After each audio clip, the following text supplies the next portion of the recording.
আজকে আমি আলু পটলের একটি রেসিপি দেখাবো। এটা নিরামিষ। 4 মগজ নিয়ে নিলাম আমি বেশ কিছুটা, আর 2 চামচ সাদা তিল নিয়েছি। এটা এবার আমি গুঁড়ো একটু মিক্সিতে গুঁড়িয়ে নিলাম। এরপরে আদা দিয়ে দিলাম, জল দিয়ে এটা ভালো করে পেস্ট করে নেব।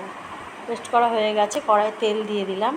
এরপর আমি পটলগুলো দিয়ে লাল করে ভেজে নেব। একটু হলুদ দিয়ে দেবো, দিয়ে পটলগুলো আমি লাল করে ভেজে নেব। এটা পুরো নিরামিষ রান্না, আজকে বিপত্তারিণী, সেই কারণে এতে সন্দেক লবণ দিয়ে আমি রান্না করব। এটাকে ভালো করে লাল করে ভেজে নিলাম। ভেজে নিয়ে এবার আমি পটলগুলো তুলে নেব।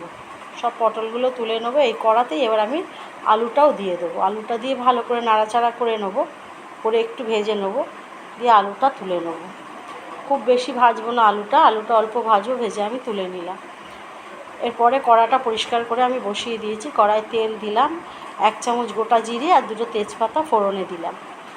এরপরে আমি এর মধ্যে দেবো 4 মগজ, তিল আর আদা যেটা বেটে রেখেছি সেই পেস্টটা দিয়ে দিলাম। এরপরে আমি দেবো একটু দই, 1 চামচ মতন টক দই দিলাম। 1 চামচ থেকে 2 চামচ মতন টক দই দিয়ে ভালো করে এটাকে কষিয়ে নেব।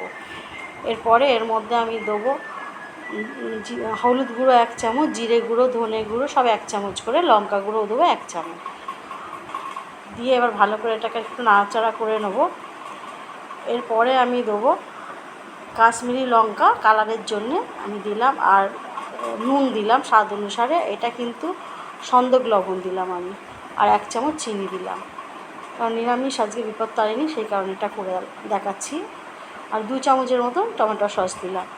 ভালো করে এটাকে আমি কষিয়ে নেব। দিয়ে এবার আমি আলুটা পটলটা ঢেলে দিলাম, দিয়ে এটাকে দিয়ে এবার ভালো করে কষাবো। খুব ভালো করে এটা কষিয়ে নেব। নিয়ে এবার মিক্সিটা ধুয়ে আমি এর মধ্যে একটু জল দিয়ে দেবো, দিয়ে ভালো করে নাড়াচাড়া করে এবার আমি এর মধ্যে আরও খানিকটা জল দিয়ে দেবো। দিয়ে 5 থেকে 7 মিনিট আমি ঢাকা দিয়ে দেবো। এটা ঢাকা দিলে সেদ্ধটা হয়ে যাবে আলুটা। 5-7 মিনিট আমি ঢাকা দিয়ে দিলাম।